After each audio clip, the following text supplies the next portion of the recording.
ഇത്തവണത്തെ ഓസ്കാർ ജേതാക്കളെ നിശ്ചയിക്കാൻ വോട്ട് ചെയ്യാൻ തെന്നിന്ത്യൻ നടൻ കമലഹാസൻ അടക്കം ഇന്ത്യയിൽ നിന്നും 7 പേർക്കാണ് ക്ഷണം. നടൻ ആയുഷ്മാൻ ഖുറാന, സംവിധായിക പായൽ കപാടിയ, ഡോക്യുമെന്ററി സംവിധായക സ്മൃതി മുദ്ര, ഛായാഗ്രഹൻ രൺബീർ ദാസ്, വസ്ത്രാലങ്ക വിദഗ്ധ മാക്സിമ ബസു, കാസ്റ്റിംഗ് ഡയറക്ടർ നന്ദിനി ശ്രീകാന്ത് എന്നിവരും ഓസ്കാർ ജൂറിയിൽ ഇന്ത്യയെ പ്രതിനിധീകരിക്കും. മാർച്ച് 15-നാണ് ഓസ്കാർ പുരസ്കാര പ്രഖ്യാപനം. ജൂറി അംഗങ്ങൾക്ക് അടുത്ത പുകലും വന്നിട്ടുണ്ട്.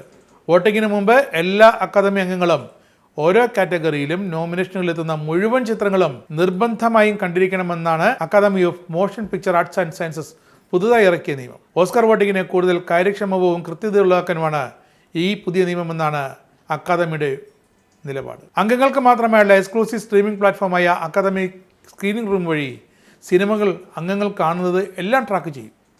ഇതുവരെ എല്ലാ സിനിമകളും കണ്ടതിന് ശേഷം മാത്രമല്ലേ വോട്ടിംഗ് നടത്തിയിരുന്നത് എന്നാണ് ഇപ്പോൾ സോഷ്യൽ മീഡിയയിലെ ഏറ്റവും വിലപ്പെട്ട ചോദ്യം. അതുകൊണ്ടാണ് കഴിഞ്ഞ വർഷങ്ങളിൽ അർഹതയില്ലാത്ത പല സിനിമകൾക്കും അവാർഡുകൾ ലഭിച്ചതെന്നും അർഹതയുള്ള പല സിനിമകളും തഴയപ്പെട്ടതെന്നും പലതിനും അവാർഡ് കിട്ടാതെ പോയെന്നുമാണ് ഇപ്പോഴത്തെ വിമർശനങ്ങൾ ഉയരുന്നത്.